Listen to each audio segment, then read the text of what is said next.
Good morning, and a warm welcome to your show, Sunny Mornings San Francisco. I'm your host, Melissa, and it's Tuesday, July 14th. You'll be interested to know. 237 years ago, today, in 1789, Paris crowds stormed the Bastille, a symbolic royal fortress, sparking a popular uprising that pushed for liberty, equality, and new popular participation in government. That breakthrough shifted power toward the people and inspired wide political reform movements across Europe, marking a decisive step toward modern democratic ideals. So now you know. And now, it's time for the Surf Report. Tuesday at Ocean Beach. This morning, it's looking 3+ feet with choppy conditions. Winds are on shore at about 9 miles per hour. Through the day, the waves drop to 2 to 3+ feet by noon and stay around that height until late afternoon. Winds will increase to 14 miles per hour by 3 p.m. Best time to ride is at 6 a.m. with the -1 foot low tide, when the west-northwest swell is 4 feet at 8 seconds, and the onshore wind is 7 miles per hour. The first low tide on Tuesday will be -1.5 foot just before 6 a.m., followed by a 5-foot high tide just before 1:30. The nearshore buoy in San Francisco Bar reads 60 degrees for the water temperature. Conditions remain fair on Wednesday, with waves around 3+ feet early, but choppy by afternoon. Thursday sees similar sizes, but choppy conditions persist with winds increasing throughout the day. Friday offers a slight improvement, starting with fair conditions and 3 to 4+ feet, though choppy conditions return later. This morning, it's partly sunny, and it feels like 61 degrees with 5 mile per hour wind. The sunset will take place at 8:32, and it will rise again tomorrow at 6. It looks like we're in for some mostly cloudy skies today, with a high around 60 and a mild breeze. Tonight, expect continued mostly cloudy conditions, with a low of 56 and light winds picking up a bit. Looking ahead in the weather. Wednesday will be partly sunny with a high near 63 and a west wind of about 8 to 17 miles per hour, gusting as high as 23. Thursday through Saturday, stay mostly to partly cloudy with highs dropping slightly to around 60 and then upper 50s, and nights in the low to mid-50s. Bonjour, food enthusiasts.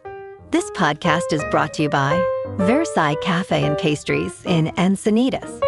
Nestled on El Camino Real South, just north of Encinitas Boulevard, this cafe is a haven for culinary delights. Indulge in their amazing Eggs Benedict or their gluten-free crepes. You can grab a panini for lunch or just breeze on through to get your morning coffee. They are open every day from 8 to 5. So stop on by and don't forget to tell them Sunny Morning sent you. In local news, making electric bikes safer in California is a smart move, as this innovative technology is transforming urban transportation. These bikes flatten hills, haul cargo and people, and provide an alternative to driving that allows for a sweat-free commute. While there has been significant media coverage of rising injuries, California lawmakers have shifted focus towards smarter safety measures rather than heavy regulation.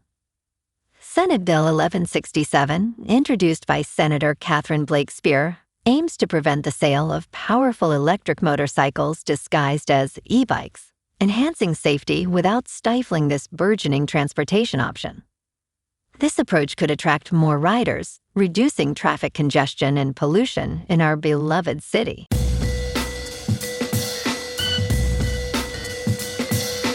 Now on to sports. The 2026 World Cup semifinals are set, featuring soccer's heavyweights.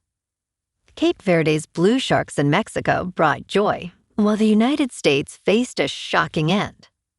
Cristiano Ronaldo and Luka Modric bid farewell, as Brazil, Germany, and Uruguay struggled. The semifinals will showcase France against Spain and Argentina versus England, with matches at AT and T Stadium and in Atlanta. Spanish coach Luis de la Fuente emphasized that everyone is a heavyweight.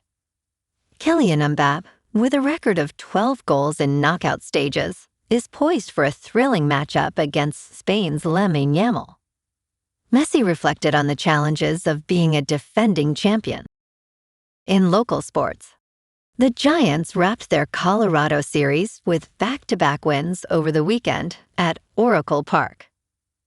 Saturday's 4-2 victory featured Casey Schmidt driving in 3 runs with a home run, while Tyler Mahle was solid on the mound through 7 innings. Sunday brought another dominant performance, a 3-1 win behind Trevor McDonald's 7 strong innings and sharp relief work. San Francisco claimed the series 3-1 in heads to Atlanta today to face the Braves at 4:15. Meanwhile, Luis Arraez finds himself in the trade rumor crosshairs as the deadline approaches. The All-Star second baseman, currently hitting .330 to lead the National League, has made his position clear. He does not want to be dealt. But if he is, he will only go to a team where he plays second base. ESPN's given the Giants a 90% chance of moving him before the deadline. Matt Chapman's staying put, though. His agent says a trade is unlikely given Chapman's no trade clause and limited discussions. Over at the 49ers, there is optimism around George Kittle's comeback. The tight end's tracking to return for Week 1 against the Rams in Australia, according to fullback Kyle Juszczyk. Kittle's only 19 weeks removed from surgery, but says he has experienced no setbacks. Getting one of Brock Purdy's most trusted targets back from the jump removes a major question heading into the year. In top news, states are suing to block Paramount from acquiring Warner Bros. Discovery in a significant Hollywood merger. Led by California, the lawsuit argues that this unlawful merger would result in higher prices, lower quality, and less content for film and television. California Attorney General Rob Bonta emphasized that they are fighting for free and fair markets. Paramount, however, claims that the lawsuit could harm entertainment workers and warned that delaying the transaction could lead to significant cuts. The merger, valued at approximately $111 billion, faces scrutiny from multiple states and regulators. In business news, humanoid startup Limus Dynamics is preparing to go public just over 4 years after its founding during the pandemic. Founder Will Zhang stated, "Listing is a must," highlighting the importance of timing. The company recently raised $200 million in a pre-initial public offering round. Zhang compared this to Chinese electric car startups that successfully listed in the United States. Limus's valuation reached $2.2 billion, with participation from international investors. China's investment in humanoid technology surged to $7 billion in the second quarter. The approval process for humanoid companies is accelerating, with Limus aiming to ship thousands of robots to the Middle East. In crypto movement, Bitcoin is down 1% to about $63,000. Ethereum is unchanged at just under $1,800. And XRP is down 1% to $1.08. Moving on to a more local vibe. In our community spotlight on health and wellness, we are working with a national Pilates studio to bring you some free classes, so listen up. Check out Club Pilates, with several locations in the San Diego area. Pilates presents a comprehensive wellness approach, cultivating strength, reducing tension, and elevating mental well-being. Scientific research affirms its benefits. So now you can check out Club Pilates for a free class, with locations in Encinitas, Solana Beach, Oceanside, La Jolla, and more. Just be sure to tell them sunny morning sent you by. And now, back to the show. Let's talk science. Russia is launching a NASA astronaut and 2 cosmonauts to the International Space Station on July 14th. The trio will lift off from Baikonur Cosmodrome in Kazakhstan atop a Russian Soyuz rocket at 10:47 in the morning Eastern Daylight Time.